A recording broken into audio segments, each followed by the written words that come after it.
Rangers Journal.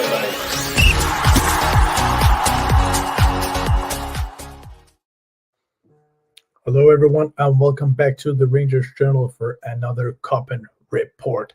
Today, the focus is going to be on potential players from the Danish leagues, which is both the Superliga, which is the best division in Denmark, but also some of the lower leagues, because they've got so many good players and so many gems in there that could prove to be a very good deal for Rangers. Now you might be thinking, hey, isn't this Radian from Albanian football? Isn't the Albanian guy? Why is he talking about Denmark all of a sudden? And it's a bit of a fun story. I was born in Albania, but I've lived in Denmark for the last 20 years. So I've been very involved with Danish football. And I would actually say I know the Danish league more than I actually know the Albanian league, because I actually watch the Danish leagues more. Another fun fact, I didn't play football at high level myself, but I referee at quite high level sometimes, and I've actually shared the pitch with some of the players we're gonna mention in this video, which is a bit of a fun one. And if you still don't believe me, I just want to prove that I've got the Albanian passport. I've also got the Danish one. So let's get right into it. First up on the list is a very promising Senegalese center back who is called Ousmane Diaw, 20 years old, 6'1" height, which is very good for a center back and definitely needed in Scottish football, you could say. And he plays for one of the championship contending teams, which is FC Midtjylland, who have won the championship many times the last couple of years. This is one of the clubs, and there are going to be more clubs in the video like this, where they are very good at working with talents. They usually buy some very good African talent, very good talent from like Portugal and leagues like in the south, and they are good at developing them and selling them on to bigger clubs. Now, what type of player is Ousmane Diaw? Why is he valued at 4 million when he's just been transferred from the Portuguese third division to the Danish division and hasn't even played a whole year of a top flight division football?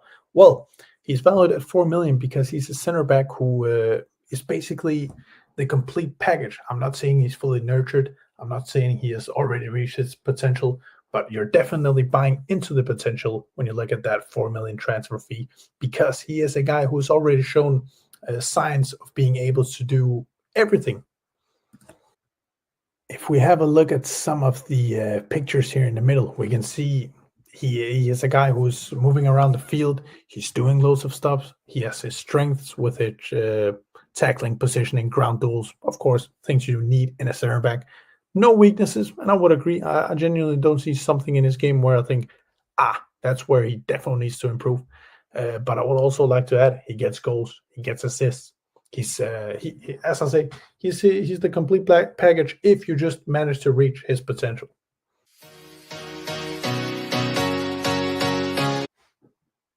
So, being the type of center back I'm describing, I could definitely see him go into the Rangers team and even starting in the near future, because at the moment, I think Rangers need one very good center back. I think John Suter is very good, but I think he could definitely trouble Robin Proper in that other center back spot. It would be a bit of a gamble, because I think this 4 million valuation is not actually what you're going to get him for. You're going to have to pay more than that, because, of course, Midtjylland want to keep him, or they want to sell him for even more than that. So it would be a bit of a gamble, but you're definitely buying into the potential, and you're buying into a guy who could go for 15 to 20 million in the future if he reaches his potential. Moving on to another guy in the Danish leagues, this time from the first division, which is a level lower than the Superliga. He plays for Odense Boldklub, which is a team who always are in the Superliga, so he still has the level for the Superliga, you could say. Right winger, 5'9", 23 years old, of a Haitian descent. I mean, this guy is a very, very tricky right winger, and I actually very like watching him play, just because he is so difficult to contain, and it's quite fun to see some of these defenses put up a very good performance against him, and then he still manages to do something. As you can see here on the left, and also through the pictures in the middle, this guy is an output machine.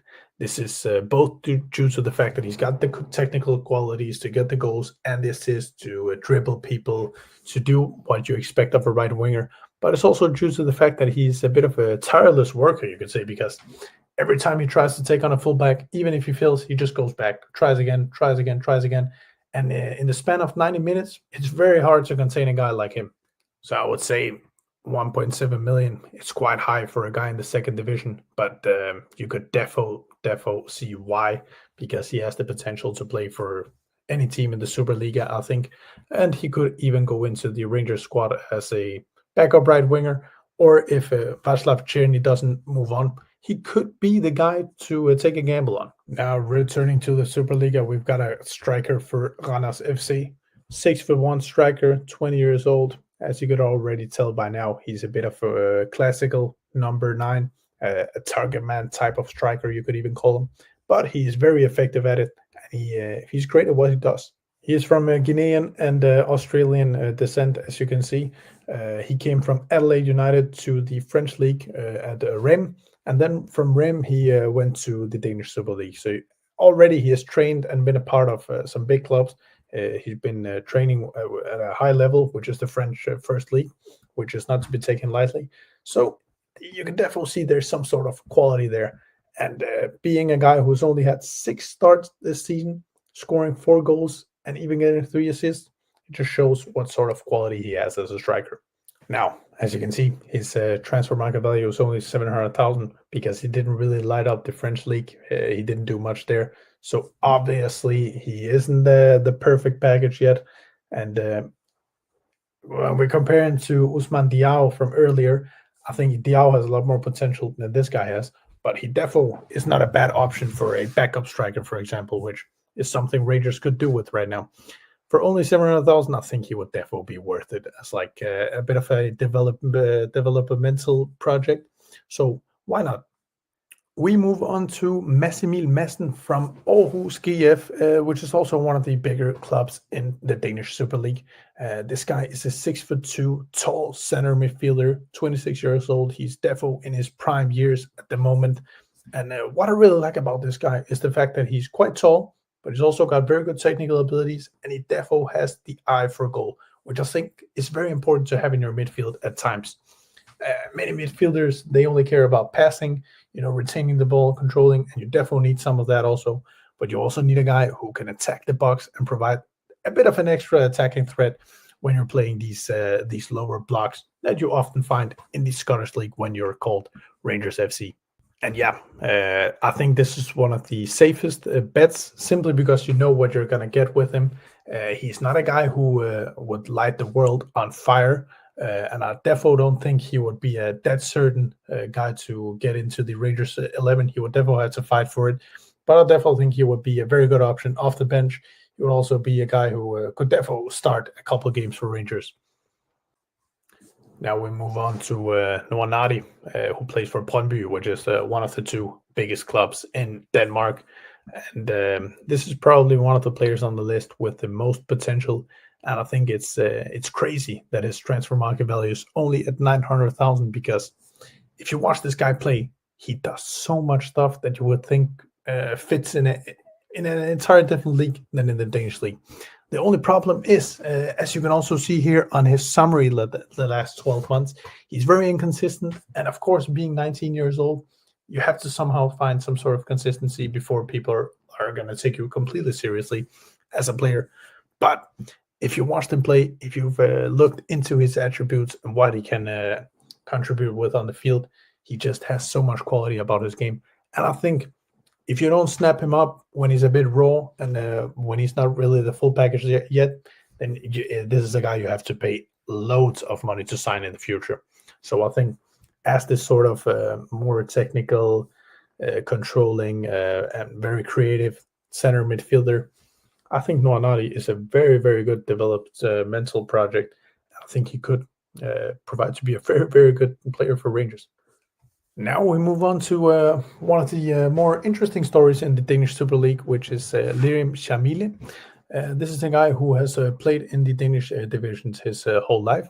As you can see, his nationality is North Macedonian. He's of Albanian descent, just like myself. But he has always played in the Danish leagues, as he is from Denmark. What we can say about this guy is he's 6'2", meaning he's quite tall for a right winger. But he's also very, very mobile. Isn't really the guy that you would think can really dribble your players. He's very good technically, and he's also got a bit of a shot on him. Now, this is a guy who played for a team called Hvidovre in the first division, who aren't really that big of a club. Then he went to Horsens, which is a bit of a bigger club. He went to the Superliga, and he didn't do much there, also to various different factors. Then he went back to Hvidovre, and then he went with them into the Superliga, where he was by far their best player, and that's why he then secured a move to Sønderjyske, where he is now in the Superliga. Now, this is currently his best season, and is therefore his breakout season, you could say, in Danish football. I know it's a bit late, being 26 years old and getting a breakout season, but I just think he's a guy who's worked very hard in many years to refine his talent, and now we're seeing everything coming into play. Definitely not a guy to slot into the right 11 immediately, but I think he will be a very good option off the bench as a right winger or as a striker. And I think what he would replace would probably be someone like McCausland. I think he has more quality than him, and I think he could provide to be a very good player. Now we move on to, I think, one of the bigger players at the moment in Denmark, and what I would call maybe even the best performing right winger at the moment, which is Mathias Jørgensen, who plays for Aalborg BK, which is also a huge club here in Denmark.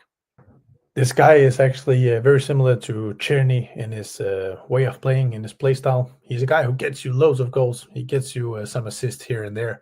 He just gets into a lot of very good position, and I think he's very effective when he has the ball. Always has an eye for goal, always tries to create something or go directly for a goal, and he's not afraid of shooting at sight. Now we got a player from the Danish team called FC Nordsjælland, and this is the team who are by far the best at developing talent. And you can also see that with Diomande, who went from this same team to Rangers, who are just very, very good at selling on players, getting them for cheap, getting them from nowhere, and making them something. Same case here with Benjamin Nygren. They took him from the Swedish league, not really a known player, and now he's become a very good name, a very big name in Danish football, who everyone knows which sort of quality he has. Now, this is a team that play a very technical football, and as you can also see, he is a guy who moves a lot around the field. He can play right wing, he can play striker, he might even be able to play number 10 if you want him to play that. Very good quality on the ball, and a very good game understanding, game IQ, if you ever want. So good at linking up with his teammates. And I think he would be a very good duo with Diomande again, because they played together and they would definitely enjoy playing together again. Now we move on to one of the players who I believe are one of the best players in the first division of Danish football, which is James Gomez. I think this guy is such a good center back who deserves to play not only in the Superliga, but I think he could therefore make the step up to a bigger league than that also. I don't know what has went wrong in his career so far. He's proven his worth against some big teams. He's played well. I just don't know why he hasn't really got the move yet. This is the type of player who wins most of his duels, and I don't think any striker wants to come up against him, because they're going to be having a very tough time on the ground, but especially in the air, which you can also see on the statistics here down on the left. And he wins his tackles, he wins his aerial battles. He just does a lot in general when he plays center back, and it feels like he's covering the whole pitch, or at least the whole defensive third when you watch him play. And yeah, as I said, he hasn't really gone for big moves in the past, and I don't think he would cost much more than that transfer market value of 1 million. Still being 23 years old, I think this would prove to be a very good signing if you sign him as a center back and try to get him into the starting 11 in the future. Now we move on to a player who is actually owned by Silkeborg in the Superliga, but he is loaned out to Fredericia in the first division at the moment. But he is tearing up the first division like was it nothing. This is a 20-year-old striker who has an eye for goal. You could easily say that. His biggest strength, as you can also see on the picture here in the middle, is his finishing. He simply just cares about scoring, and scoring. He doesn't really provide too much else, but I don't think you need that in a striker. As long as he actually scores his chances and is very good at finding the chances, I think you're going to be satisfied with the striker. Best way to describe him would maybe be like a mobile poacher. He's not just a guy waiting in the box, but he's very good at moving in and around the box and finding these pockets of space where he can punish the opposition's defense. I think this transfer market value of 800,000 is very low for a guy who's scoring so much, and I think he would definitely be a very good player to have on the bench and see what he can develop into as this sort of backup striker option. Moving on now to Serginho, and this is another guy who came from the Portuguese leagues. This time, actually, he came from the first league from Estoril, which are definitely not too bad of a side, you could say. So he already proved himself down there, and he actually went to Viborg for a fee of 500,000 euros, which is not low in the Danish league, especially not for Viborg, who aren't that big of a side. 23 years old, 6 foot, right winger, Cape Verdean descent. What I really like about this guy is that he is this sort of creative right winger. He's the guy who likes to dribble, likes to take on his man, but he doesn't necessarily have his eye on goal all the time. He looks more into getting some dangerous crosses into the box, creating the play, and he will definitely be one of your main playmakers if he is in this side. I think right now Rangers definitely try to build up a bit more through their left winger and their attacking midfielder more than through Černý. Černý is more of a goal scorer. I think if you play with Serginho instead, then you would be looking at getting the play through him and then maybe scoring off the left or through your striker. So he would definitely provide something different to the side. And I think overall he's a very qualitative player who could prove to be, once again, a good signing. Only 23 years old, transfer market value 1.7. I think if you can get him for a fee of 1.7 to 2, I think you could provide to be quite good. Now then, let's move on to a guy who has been lighting up the Danish Superliga this season. And as you can see, he's got 11 goals and 6 assists in 17 starts, which is just crazy, especially because he plays for one of the not even one of the better teams. So it just proves that he's performing at an exceptionally high level for this league. And yeah, it's a bit of a surprise that he's doing it the way he's doing it, and he's doing it all of the time. But before he came to the Danish Super League, he was also lighting up the Norwegian leagues, getting 15 goals, 10 assists a season. So he's definitely a guy who has a nose for goal. He scores, he assists, he's a general output machine. And yeah, just a very qualitative guy and the guy you go to when you need something to happen in a game. And I've thoroughly enjoyed watching him this season. This is the first season where I'm genuinely thinking about him as this sort of great player, because up until now he was just decent. But I think he's proving a completely different level this season, and he is rightfully so in these sort of conversations as the best performer of the league. For 2.5 million, I think if you can actually get it for that valuation, I think it would definitely be worth it for that left wing spot. I think you don't want to pay more than 3.5, because he still has to prove himself on a bigger stage, which is Rangers. But yeah, I think you could definitely provide to be a very good option.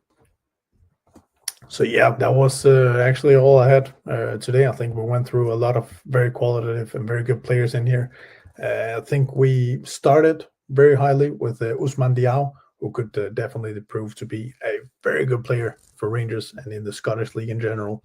And we also ended on quite a high with the best performer in the league this year, with Simon Nordling. In between that, we have players, as we can see here in the picture, with Benjamin Nygren on the left, and right next to him, Massimil Madsen, who could definitely provide very good numbers for Rangers and prove to be good players. And also James Gomez and Dietzson from Odense in the first division. Definitely someone to look at, because they would be cheap and they have huge upside potential. So yeah, that's all I had for you folks. I hope you enjoyed the video, and I hope you got a bit of an insight into what the Danish League has to offer potentially for